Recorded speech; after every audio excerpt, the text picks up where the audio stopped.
Labas rytas. Miegojimas buvo neblogas. Dabar bus dar geresnis kavos gerimas. Sigitėlė bus sveikinti su mūsų žiūrovais. Labas rytas. Tai va, planas toks. Pavalgom pusryčius, susidedam daiktus ir tada 400 su kapeikom kilometrų iki Zakopanės. Kad pagamint skanius turistinius pusryčius, reikia turėti keptuvę, kiaušų, berlinkį tešrelių, aliejaus, pusę kilo kokso, truputį žolės ir supervisorę. Pajudėjom link Zakopanės, važiuoti 5 valandas 26 minutės arba 464 kilometrus.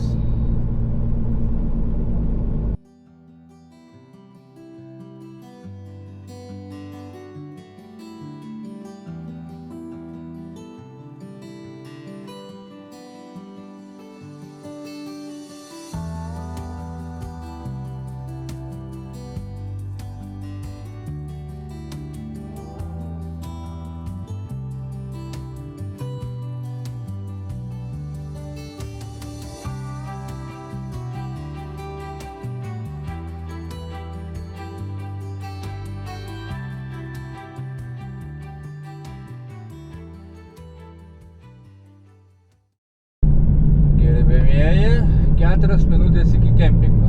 Situacija kaip ir vakar. Mes važiavome į kempingą, bet kempingas nežino, kad mes atvažiuojam. Tikėkimės rasim. Viską, mums dar reikia sustoti nusipirkti pavalgyti kažkur tai. Džiugi naujiena, kad kempingą gavom. Lenkas paėmė 108 zlotų, tai yra virš 40 eurų. Už nakvynę, bet vietelė lygtis tokia nebloga. Pilna lietuvių. Iš Alytaus, kiek supratom. Dabar einam į parduotuvę Žabka. Nusipirkti kažką niam-niam. Sveiki, kalėdiniai paukščiai. Kalakuta, kalakuta. Parduotuvę Žabka reikėtų pervadinti parduotuvę Žobka. Nes tuštuma visiška. Bet vis tiek, gavom biškį atsigert. Laukiam maistelio, kol pašildys. Nei sūrio, nei dešros nieko nėra. Tarp kitko, labai faina namų architektūra čia visur aplinkui. Tokie kaip kinietiški kamurkės ar tokios. Kai kalnuose nusileidžia saulė, ateina pats magiškiausias laikas ir vyksta stebuklai. Noriu aš jums vieną parodysiu. Žiūrėkit. Viena ranka šitaip. Su kita ranka padarai taip. Ir volia.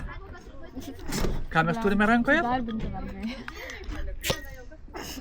Šitą triuką pristatė laukinės meškos alus Zubr, beveik bealkoholinis. Subalansuotas besilaukiančiom moterim, pavargusiems vyrams ir vaikams prieš miegą. Viso gero!